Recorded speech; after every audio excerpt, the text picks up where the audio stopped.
परमात्मा को वंदन करता हूँ, आपके चरणों की धूलि को चंदन करता हूँ और इस कार्यक्रम में पधारे हुए आप सभी का बार बार तहे दिल से अभिनंदन करता हूँ। मैं पैरालीगल वॉलंटियर तालुक विधिक सेवा समिति खैरागढ़ न्यायालय खैरागढ़ स्वतंत्रता के 75 वर्ष पूर्ण होने पर भारत अमृत महोत्सव का शुभारंभ होने पर आप सभी के क्षेत्रों में, आदिवासी क्षेत्रों में जन जागरूकता कार्यक्रम के अंतर्गत कार्यक्रम किया जा रहा है, जिसके अंतर्गत आज मैं अनुसूचित जाति जनजाति अत्याचार निवारण अधिनियम 1989 के संदर्भ में संक्षिप्त में कुछ जानकारी रखना चाहूंगा। ये कानून की आवश्यकता क्यों पड़ी? ये कानून की आवश्यकता जब 1955 में नागरिक संहिता लाया जा चुका था, फिर भी हमारे दलित आदिवासी भाई है ना के ऊपर अत्याचार होते थे और उनको जो है मानव के समान नहीं समझा जाता था। समाज में भेदभाव था, जिसको कि मिटाने के लिए अनुसूचित जाति जनजाति अत्याचार निवारण अधिनियम 1989 लाया गया, जो कि 30 जनवरी 1990 में पूरे भारतवर्ष में, तत्कालीन समय में जम्मू कश्मीर में 370 लागू था, इसलिए वहां लागू नहीं हुआ, उसको छोड़ करके पूरे भारतवर्ष में लागू हुआ। जिसके अंतर्गत इस कानून के अंतर्गत प्रावधान है कि किसी भी ST SC के घर के लोगों को किसी भी अखाद्य पदार्थ को खिलाना अपराध है।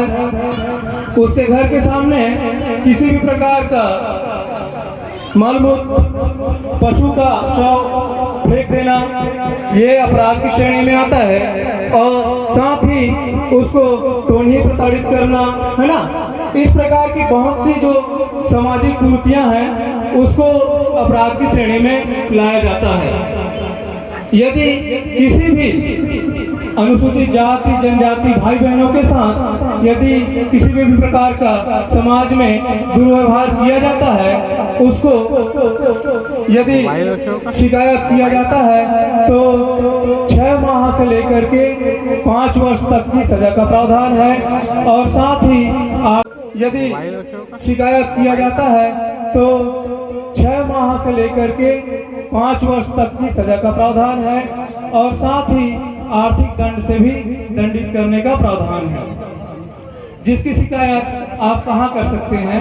अपने क्षेत्र के थाने में या राष्ट्रीय या राज्य आयोग, है ना, ST SC आयोग में भी आप संपर्क कर सकते हैं, जो कि ये ऐसा अपराध है जो कि गैर जमानती है। लेकिन पृथ्वीराज चौहान वर्सेस भारत संघ में यदि माननीय उच्चतम न्यायालय का फैसला आया कि यदि प्रथम दृष्टया अपराध कारित नहीं होना पाया जाता है तो जमानत का भी प्रावधान है। इसमें राजीनामा का भी कोई प्रावधान नहीं है, है ना।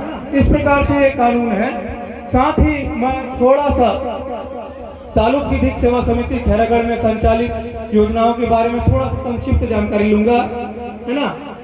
ये जो संस्था है जो कि न्यायालयीन कार्यों में आपको निःशुल्क विधिक सहायता, कानूनी सहायता प्रदान करने का कार्य करती है, जिसमें कि वकील का खर्च, कानून न्यायिक प्रणाली में न्यायालय में खर्च होने वाली पूरी राशि जो है निःशुल्क दिया जाता है।